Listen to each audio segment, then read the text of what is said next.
a expansão do amor pelas almas. Queridos, o texto de Provérbios capítulo 11, versículo 30, diz assim: o fruto do justo é árvore de vida, e o que ganha almas, sábio é. E há um tempo eu venho sendo incomodado, porque em muitos momentos que a Bíblia fala em redenção de pessoas, em salvação, em vida eterna, a Bíblia usa o termo alma. E eu venho incomodado perguntando por quê, estudando e orando e conversando com Deus. Por que alma? Por que não pessoas? Se nós olharmos o Novo Testamento, vai acontecer 3.000 almas aceitaram a Jesus. Daí depois o apóstolo Paulo começa a trabalhar pessoas, usa um termo grego para pessoas. Mas a grande maioria do texto, quando fala em salvação de alguém, está falando em almas. Por que o Senhor então, ele leva esse termo, ele nos leva ao termo alma? E aí então eu fiquei pensando, meditando e buscando uma revelação do Senhor, e o Senhor me deu algo nesse contexto. Mas antes de eu expor em total, eu quero lembrar vocês de, primeiro, quando a gente está procurando compreender um texto sagrado, a gente precisa contextualizar o texto, a gente precisa ler o antes, o depois, a gente precisa se achar na história ou no tempo, na época, e também a gente precisa ter uma convicção, ter uma certeza, ter o conceito de algumas palavras. E uma palavra que eu venho trabalhando há 5 anos aqui, que é amor, que é algo que a gente procura compreender o conceito de amor no contexto bíblico. O conceito de amor nós já sabemos de cor e salteado no contexto bíblico, que é cuidado e provisão. Então por que eu vou falar hoje na expansão do amor pelas almas? Então, primeiro o conceito, nós já sabemos, a igreja e a Dejari já trabalha muito em cima disso e conhece que amor é cuidado e provisão.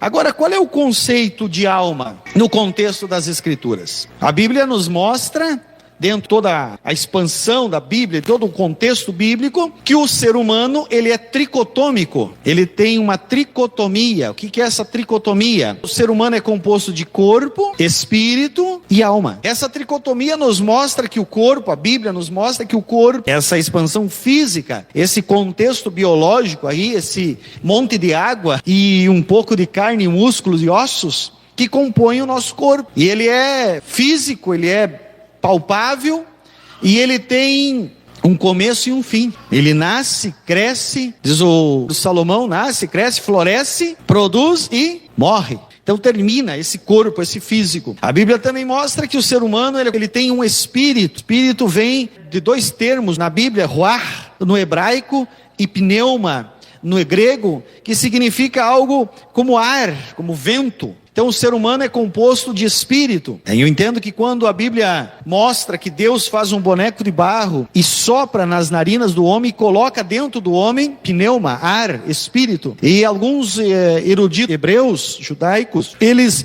entendem que, e eu gosto dessa versão e também coaduno com eles, de que se Deus mora em algum ambiente do ser humano, onde seria ele? A gente tem o hábito, Senhor, habita no meu coração, vem morar aqui no meu coração, a gente tem esses hábitos. Mas, analise comigo, se Deus sopra nas narinas do homem, ele então coloca o seu sopro, a vida, o pneuma dentro do ser humano, a vida do ser humano está ali. Então, o ar, ele vai então para os pulmões, e depois dos pulmões para o sangue, para as veias, e está no corpo todo do ser humano. Então, se Deus habita, se a parte orgânica, a parte...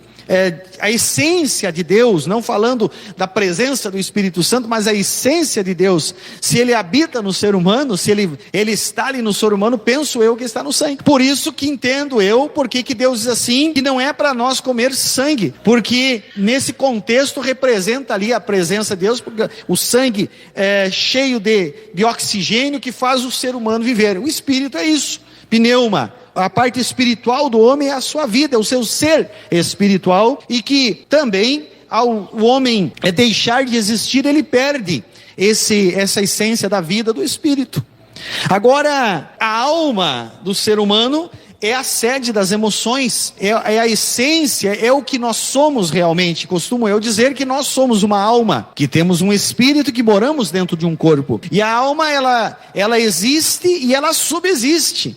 Ela é eterna, ela não morre mais, ela não tem como desligar mais a alma.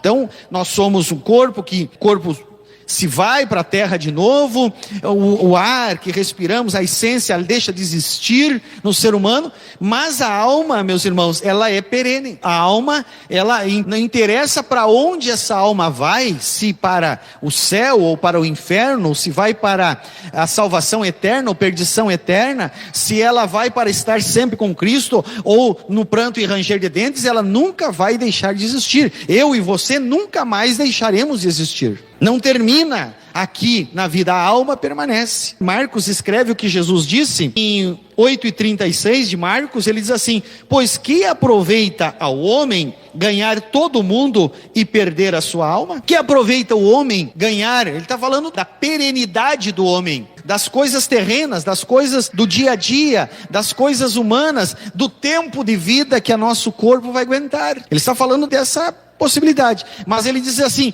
a alma desse homem, como ele vai perder essa alma, onde ela vai? Então a eternidade da alma está aí. Por que é importante nós compreendermos isso então? Que a alma, quando a Bíblia está falando de alma, na grande maioria, nós temos que ter um certo cuidado ao ler as Escrituras, porque às vezes vai estar falando de alma como contagem de pessoas e até de animais. Mas o texto bíblico, o original são palavras diferentes que foram traduzidas. Mas quando a Bíblia está falando de alma, que nem o contexto aqui de Provérbios, né? Aquele que ganha a alma, sábio está falando de um ser humano, de uma alma, de você, de eu, de um ser humano. E aí então ele está trazendo para nós essa informação, de que a nossa alma precisa ser ganha, precisa ser salva, precisa ser redimida, e que há um serviço do ser humano cheio de Jesus, o ser humano que vive em comunhão com Deus. O serviço que Deus requer dele é que ele ganhe mais almas para o reino de Deus. Então, meus irmãos, essa alma é o foco da atenção de Deus. A alma do ser humano é o foco, porque é a essência, é ali que Deus fala conosco, é ali que nós nos alegramos, é ali que nós sofremos, é ali que nós sentimos dores. É na alma do ser humano que Deus trabalha, que ela vai durar para a eternidade, mas que ela esteja eternamente com Ele. Deus, então, a alma do ser humano, Ele abre para si, para que esse ser humano queira viver com Ele aqui, aceite a redenção e então viva posteriormente, eternamente com Ele. Então a alma do ser humano é esta. E aí, dentro dessa busca que eu estava pensando, eu cheguei a uma conclusão, meus irmãos. Dentro dessa busca. Por que então que Deus, Ele diz que nós devemos ganhar alma? Diz a Bíblia lá: mais vale uma alma salva do que uma multidão em pecado. Por que Ele trabalha o termo alma? E aí eu fui olhar para mim, buscar uma direção de Deus, e eu percebo uma coisa, meus irmãos. Olha só. Quando o nosso olhar humano, nós olhamos para um corpo físico e avaliamos uma pessoa pela sua característica física, quando nós olhamos para uma pessoa que algo que pode morrer, que amanhã pode não estar mais aqui, quando eu olhar ou você olhar para mim com uma forma humana, somente me olhar humanamente, eu sou passageiro, eu não sou perene como ser humano aqui. Se você olhar para mim, o Amós hoje pode estar bem animado, cheio de Jesus, e amanhã pode não estar. O Amós hoje pode viver uma vida aqui na terra saudável, ficar doente e morrer amanhã. Então, quando a gente tem um olhar para algo que não tem expectativa para a eternidade, a gente avalia aquele ser por aquilo. Você não cria vínculo, por exemplo, com o motorista do ônibus que você viaja uma vez por ano. Você não cria vínculo com aquele ser, porque ele é passageiro, ele é transitório. E é natural nós olharmos para todos desta forma, como transitório, como passageiro. Amamos, gostamos, às vezes sentimos bem de estar juntos, mas olhamos dessa forma, transitória. É passageiro, é um período, é um tempo. A irmão Zeno olhou para Ivanir e faz 50 e poucos anos que olha, né? Mas sabe que é por um tempo passageiro. Depois dos 70 anos de casado, 80, de repente já termina esse tempo, né? Então é passageiro. Temos essa ótica. Quando olhamos para as pessoas, nós podemos olhar com esse olhar de alguém que tem um tempo de vida na terra. Também, meus irmãos, nós temos a tendência de olhar para as pessoas, para os seres humanos, como alguém pelo que ele faz, pelo que ele desenvolve, pelo que ele é. E quando nós olhamos para as pessoas pelo que ele faz, pelo que ele representa, pelo que ele é, pelo status dele, ou pela profissão, ou pelo mendigo que é, se nós olharmos dessa forma, bem provável que nós vamos até nos envolver com essa pessoa, mas não há comprometimento. A gente olha de uma forma temporária, ou pelo que ele faz, pelo que ele desenvolve. Se a minha relação conjugal com aquela for pelo que ela somente é fisicamente, ou pelo que ela é somente pelo que ela faz para mim, eu não tenho comprometimento. Eu tenho um envolvimento, mas não tenho um comprometimento. Agora, meus irmãos, por que a Bíblia diz que é para nós ter amor às almas? Porque nós, irmãos, precisamos entender. E aqui começa o ponto-chave do que eu quero conversar com vocês hoje. Quando nós olhamos para alguém como uma alma que está ali e que ela é eterna, nós vamos além da expectativa terrena. Nós saímos dessa expectativa de 100 anos de vida, de me dar uma carona, de prestar um serviço para mim, de ser favorável para mim por alguma coisa, ou de ser um intruso, um mendigo, alguém de rua que só me atrapalha, ou de ser um alcoólatra que só incomoda, ou coisa parecida. Quando nós olhamos para alguém, para a alma dessa pessoa, nós saímos dessa expectativa terrena e partimos para uma eternidade. E aí nós imaginamos assim: esse alcoólatra, se ele não for alcançado, ele terá uma eternidade sem Cristo. Nós mudamos o pensamento.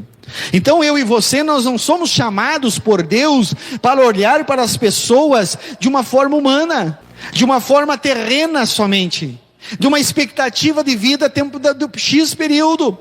O fulano me interessa porque ele está prestando serviço para mim. O fulano é interessante para a igreja. O fulano nós poderíamos ganhar para trazer para a igreja porque ele tem um bom salário e vai trazer um dízimo gordo. Ou poderíamos olhar o fulano, nós temos que trazer para a igreja porque ele é um músico e ele vai prestar um serviço para a igreja. Tudo isso é importante e necessário, mas tudo isso é perene, tudo isso é passageiro. Agora, quando eu olhar para o fulano, dizer, ele pode ser um músico, ele pode ser um milionário, mas ele tem uma alma, e essa alma precisa ser salva, porque se ele não receber a Jesus como Salvador, a eternidade dele será terrível em tormento e desprezo. Então a visão nossa precisa ser expandida. O amor de Jesus, meus irmãos, pelas almas nos mostra isso.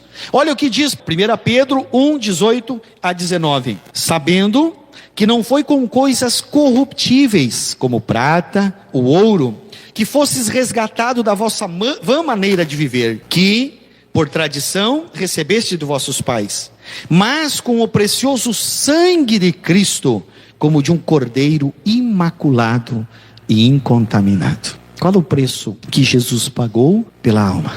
Avalie isso. Às vezes a gente, meus irmãos, não quer pagar algum preço para ganhar uma alma. Às vezes a gente coloca no caderno: mas é difícil. O fulano está me dando muito trabalho, ou vai me dar muito trabalho. O Beltrano, não é fácil, é muito complicado. Qual é o preço que Jesus pagou pela tua alma? Quanto vale a tua alma para Ele, a minha alma para Ele? Isso precisa ser analisado, meus irmãos. Nós precisamos entender e ver esse sacrifício de Jesus Cristo, o valor de uma alma. Tem aquele hino, né? Irmão, você sabe o valor que tem uma alma. Nem todos os recursos humanos poderiam pagar o dinheiro, a prata, o ouro do mundo inteiro. É pouco demais para o valor de uma alma que Ele comprou. Quanto vale uma alma? Já pensou nisso? Quanto vale uma alma para o Senhor? Por isso que é falado em alma. Por que não está falando em gente? Por isso não está falando no físico. Abraão de Almeida é um cientista brasileiro que trabalhou por muitos anos na NASA. Tem vários livros escritos. Pastor brasileiro que trabalhou nos Estados Unidos. O Abraão de Almeida é um cientista muito interessante. A sua filha, formada nos seus doutorados, enfim, e manda um telegrama para o Abraão no dia do aniversário dele. Mandou um telegrama para ele. E aí ela manda parabéns, papai. Embora você não vale muito, pois você tem tantos quilos e 60% é água, e a água custa tanto, e aí mais o resto é terra, e a terra custa tanto, em torno de $60. Uma brincadeira de cientista para cientista. A filha para o pai. E aí ele senta e diz, mas será que eu vou valer só $60? E aí ele vai para a caneta, vai para o papel e começa a dissecar o ser humano. Começa a dissecar o ser humano. Quanto que vale a ocitocina que está no ser humano? Quanto que vale a adrenalina? Quanto é que vale isso, aquilo? E foi dissecando. E aí, no outro ano, quando a filha estava de aniversário, ela recebe esse livro, O Valor de uma Alma. E ele coloca ali 600, parece que é $600 milhões. Vale. E ele coloca assim, faz o livro para a filha, entrega para a filha e diz assim, minha filha, isso é o que você vale na terra. Na terra. No céu, vale o sangue do Cordeiro de Deus que tira o pecado do mundo. Quanto vale uma alma? Então, nós precisamos entender esse processo. Nós precisamos compreender isso. Que nós não estamos olhando para pessoas somente.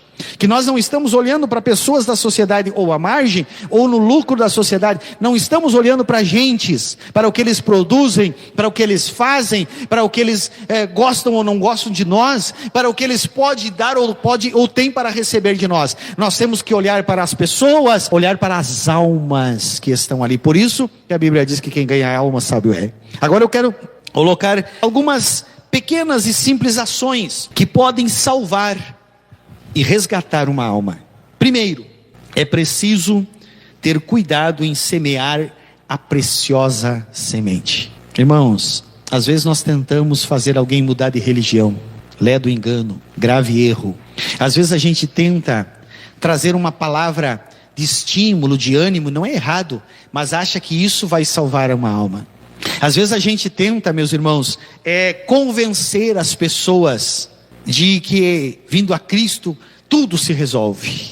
Às vezes a gente tenta ser um porta-voz de algo que não existe. A solução para todos os problemas. Para ganhar almas nós precisamos da semente pura, da semente poderosa, da semente do Evangelho que é precioso. Quando você está citando um versículo bíblico, quando você está plantando o Evangelho no coração de alguém, Bíblia no coração de alguém, você está investindo numa alma. Você está trabalhando para que essa alma cresça, conheça o Evangelho e mude. Então, é preciso ter cuidado de semear a preciosa semente. Também é necessário, meus irmãos, persistência. Persistência, meus irmãos. Se está ganhando uma alma para Jesus, precisa persistência. Mas ele desiste tão fácil. Ele está bem animado, amanhã está triste. Ele está bem animado, mas dali um pouco vem os montes. Irmãos, nós não sabemos. Às vezes nós não vemos, não sabemos o que aquele ser que a gente está evangelizando está enfrentando no meio da família, no meio do ambiente de trabalho, porque o inimigo vai fazer de tudo para impedir que essa alma receba a salvação da sua vida. Que essa alma deixe produzir o efeito. E a gente fica às vezes pensando que não é ele, é que ele não quer, ou que ele não está muito afim, ou que não há vontade. Não é, meus irmãos, é a guerra, é a pressão. Então precisa muita persistência. Também, meus irmãos, para nós ganharmos almas para Jesus, é preciso viver de modo que as pessoas vejam Cristo em nós. Já pensou nisso? Aonde estamos andando, aonde estamos vivendo, no teu trabalho, no teu casamento, no teu cônjuge, vê Cristo em ti? As pessoas que trabalham contigo enxergam Cristo em você? As pessoas que convivem contigo enxergam Cristo em você? Não tem como, meus irmãos, nós evangelizarmos sem sermos pequenos cristos, pequenos ungidos, pessoas que lá onde quer que estejamos, o nosso comportamento, as nossas ações, as nossas atitudes, o nosso modo de viver faça a diferença. Não é fácil, né? Mas é necessário. Não tem como ganhar almas de outro jeito. Outro ponto, mostrar a todos quem é o seu Salvador. Irmão, você não precisa sair na rua gritando: ah, Jesus é meu Salvador, é Ele que mudou a minha vida. Não precisa. Agora, sempre que abrir uma oportunidade, mostre quem é o teu Salvador. Porque a tendência, meus irmãos, sabe o que é? As almas, elas estão iludidas se elas estão sem Jesus. Elas estão cegas. A Bíblia diz que o Deus desse século cega o entendimento dos ímpios e eles não percebem a salvação. Porque, irmãos, cada vez mais é maior isso, a espiritualidade no meio do povo. O povo está à busca de uma espiritualidade, o povo está à busca de Deus, mas eles encontram deuses, eles encontram N religiões, N filosofias que parece que são de Deus e não são. Nesse contexto todo, nós não temos que estar questionando a filosofia deles, nós não temos que estar guerreando contra a ideologia deles, nós não temos que estar falando mal dos deuses dele. Mostra quem é o teu Salvador, mostra quem te remiu, e é Jesus, aleluia. Não é um ser, não é uma religião, não é um Deus fraudulento, é Jesus, o nosso Redentor. Você tem coragem de dizer para as pessoas que estão na tua volta, dizer: Jesus mudou a minha história, Ele é meu Salvador. E eu aprendi na venda a dizer assim: não fale mal do produto do outro, mostre as qualidades do teu produto. Nunca precisei falar mal da concorrência para vender para alguém. Não precisa falar mal do Deus do outro, não precisa questionar o relacionamento do outro com Deus. Mostre o teu Salvador. Nós temos um Salvador.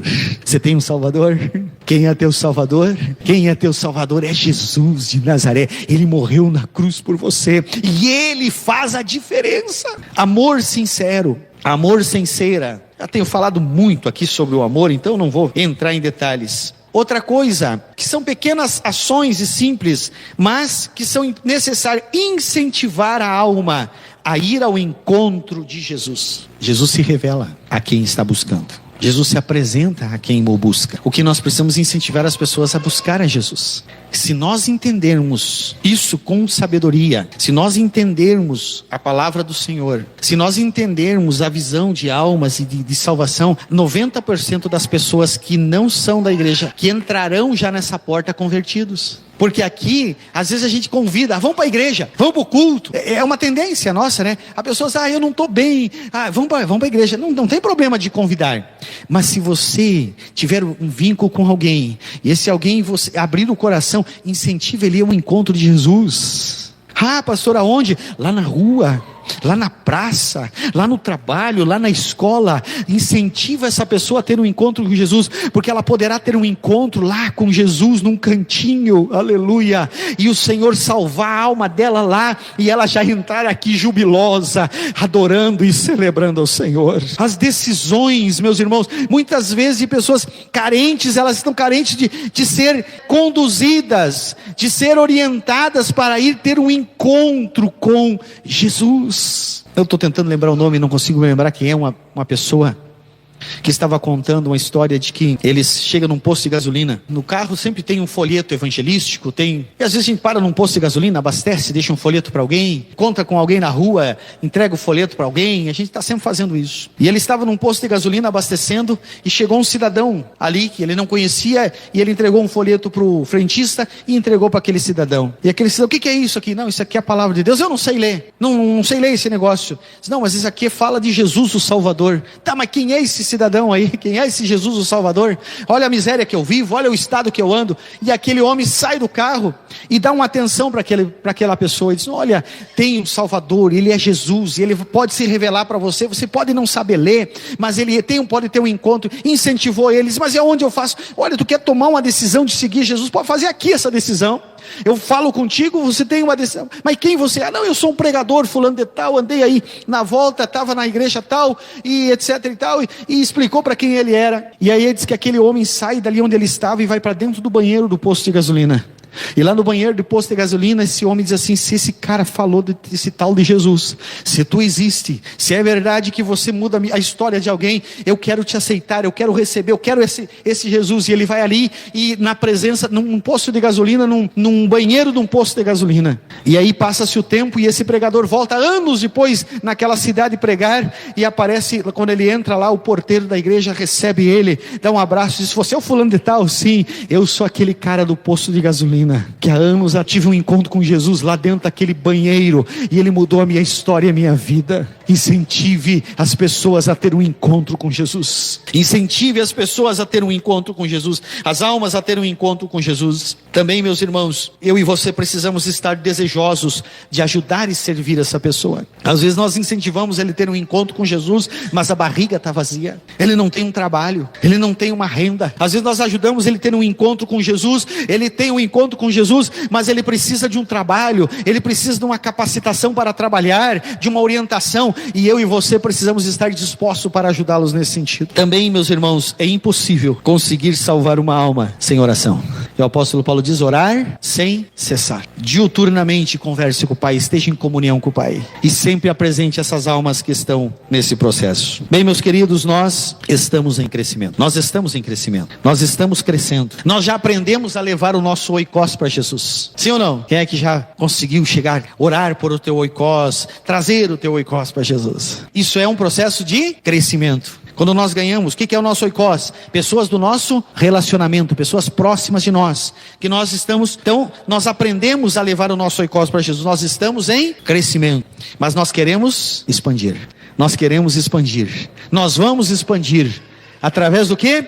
Através da nossa influência, meus irmãos, e o amor pelas almas. Nós vamos alcançar pessoas que não estão somente em nosso grupo de relacionamentos, e sim almas que nos observam, que nós de inteiro coração lhes enxergamos, não como pessoas terrenas, mas como almas em destino a uma eternidade. A partir de hoje, em nome de Jesus, você e a Dejari, nós e a Dejari, nós sim olharemos para o nosso oikos, convidamos o nosso oikos, buscamos ele para nós, para estar conosco. Sim, vamos continuar crescendo, mas nós precisamos expandir, nós precisamos sair dessa base, sair da zona de crescimento para a expansão, e a expansão só será possível se nós tivermos muito amor pelas almas. A partir de hoje, eu te convido a não olhar mais para o ser humano fulano de tal. Já pensou nisso? Jesus tinha esse preceito, meus irmãos. Quando ele chega em Jerusalém, ele diz: ah, Jerusalém, eu os vejo como um rebanho sem pastor.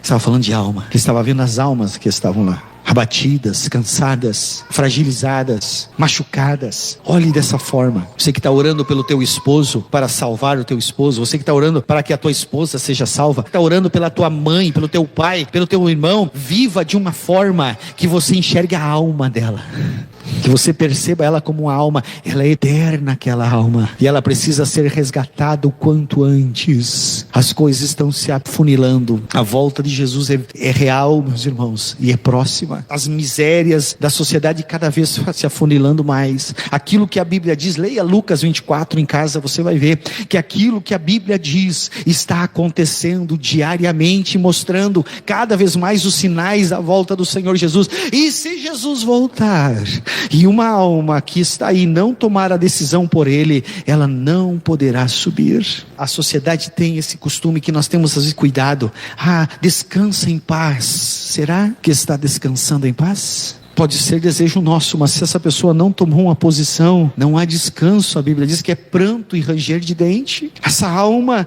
que não tomou a decisão por Jesus durante a vida, ela não tem como alcançar a eternidade, o descanso, a paz. Temos que olhar as pessoas como almas, amar as almas, meus irmãos. Quem ganha almas, sábio é.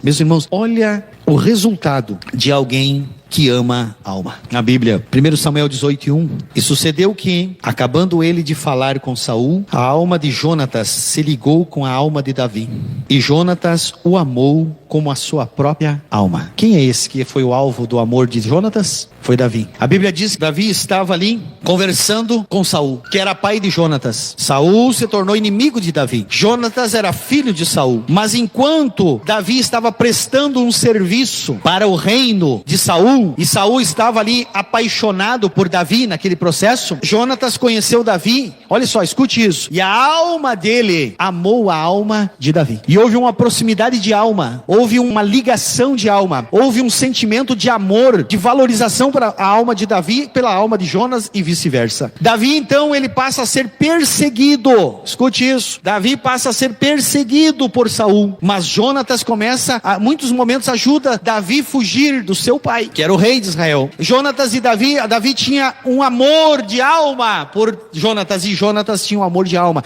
Ele não estava preocupado com o que Davi era, ele não estava olhando pelo que Davi podia dar a Jonatas, ele não estava observando aquilo, porque Jonatas era filho do rei, Davi era um servo. Eles não estavam olhando dessa forma. O que acontece no contexto? Saul é morto, Davi toma o reino, Jonatas morre nessa guerra. Morre Jonatas. Termina a história de Jonatas. Davi assume o reino, Davi toma a posição do reino, e lá em Samuel capítulo 9 você vai ver a história de Mefibosete. Mefibosete, um filho aleijado de Jonatas, alguém que estava numa cidade chamada Lodebar, terra da miséria. Mas um dia Davi amou a alma de Jonatas. Entenda isso. Quando você ama a alma, a tua influência irá em outra geração. A tua influência chegará no outro estágio. Ninguém mais via Mefibosete, ninguém mais conhecia Mefibosete, e quem conhecia dizia: aí está um aleijado, morando numa terra ruim, num ambiente terrível, e com medo da morte,